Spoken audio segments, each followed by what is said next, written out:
Anies bicara negara memeras, singgung beda pikiran politik dipinggirkan. Jakarta, bakal capres dari Koalisi Perubahan untuk Persatuan, Anies Baswedan, bicara soal negara gagal karena negara secara politik memeras warganya. Anies menyinggung negara memeras membuat warganya berbeda pilihan politik terpinggirkan. Anies mulanya menjelaskan kemunduran sebuah negara dari dua unsur utama, yakni sebagai institusi politik dan institusi ekonomi. Menurut Anies, institusi politik dan ekonomi yang bersifat ekstraktif atau memeras, maka pelan-pelan negaranya akan turun. Namun, jika institusi politik dan ekonomi sifatnya inklusif dan memberikan kesempatan kesetaraan, pelan-pelan negara itu akan bangkit dan berkembang. Negara yang memeras, menyingkirkan, cenderung mengkonsolidasikan kekuatan, kewenangan pada satu pemimpin, pada satu grup, pada satu kelompok.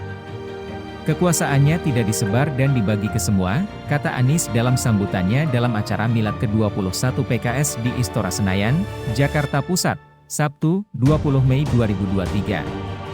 Menurutnya, negara yang memiliki institusi politik yang memeras hanya memberikan kesempatan partisipasi terbatas pada masyarakatnya. Negara dengan institusi politik yang memeras itu memberikan kesempatan partisipasi yang terbatas. Yang terkendali, bahkan mereka-mereka yang berbeda pikiran politiknya sering dipinggirkan dari arena, ujarnya. Negara dengan institusi politik ini sering tidak mengindahkan etika dan aturan hukum. Bahkan peraturan bisa ditekak-tekuk, tebang pilih, dan seringkali dibuat untuk menguntungkan mereka yang berada di dalam lingkungan kekuasaan, lanjutnya. Anies berharap agar negara Indonesia tidak ada yang menganut institusi politik memeras. Mudah-mudahan tanda-tanda seperti ini tidak ada di negeri kita. Ada apa tidak? Ada yang merasakan? Jangan sampai ada ya, imbuhnya. Pantun Anies di Milad PKS, 2023 bekerja, 2024 kita berjaya.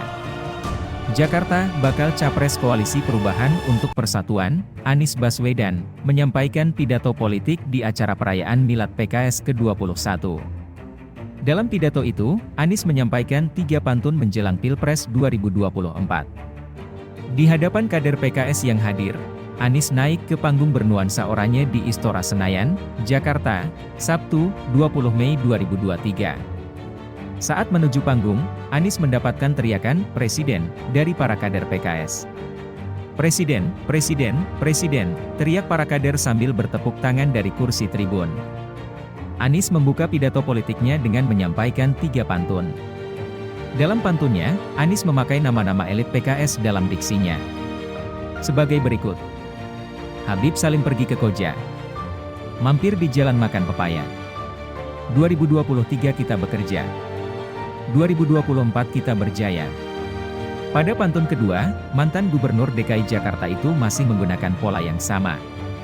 Hanya saja, kali ini pantunnya bermakna optimis untuk kemenangan koalisi yang mengusungnya. Ustaz Syaiqo pergi ke Kemayoran. Pulangnya muter ke Kemang. Bersama dengan Koalisi Perubahan. Bismillah kita pasti menang.